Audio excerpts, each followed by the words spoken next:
In this video, we're going to create sketch patterns.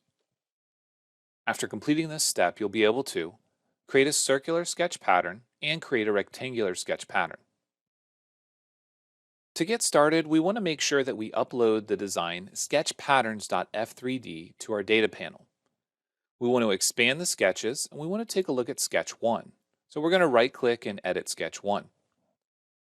Inside of here, we have an inner and an outer diameter circle, and then we have some smaller circles on the inside, and then we have a little bit larger circle here and a triangle.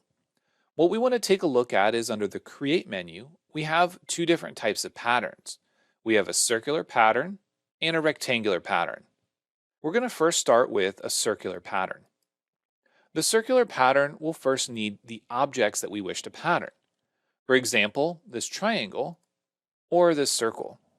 Then we need to select a center point. This is going to be the origin.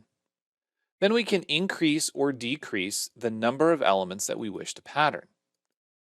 If we don't want to pattern them all together, we can do them individually. But in this case, I'm going to go to 9 instances, and I'm going to use both of those sketch elements to add to my pattern. Notice that we have a suppress option. If we turn that off, the checkboxes at each element disappear. We turn it on, however, we can manually decide whether or not we want to use all of those patterned elements. I'm going to say OK, and now we've created them.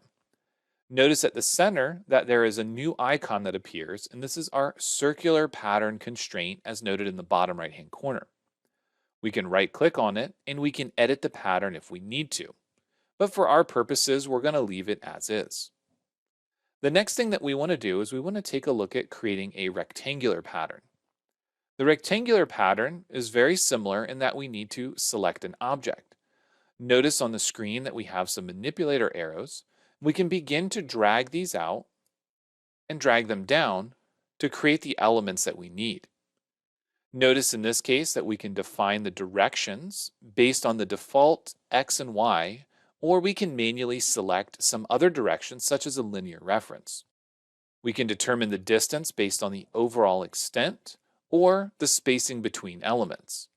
In this case, notice that the circle is dimensioned 12 millimeters from the vertical, and the spacing that we're using is 12 millimeters. Also note that we can go one direction or symmetric. This allows us to go out from one instance in both directions. Once again, we can suppress certain elements. For example, if we didn't want the center, we could leave that out. For our purposes, I'm going to select OK.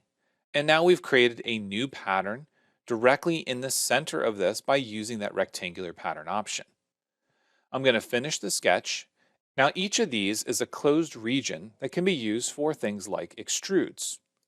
Keeping in mind that there are other types of patterns we can create, these patterns can be done at the face, the feature, the body, or the component level. Right now, we're taking a look at the patterns that can be created at the sketch level. From here, let's make sure that we do save this before moving on.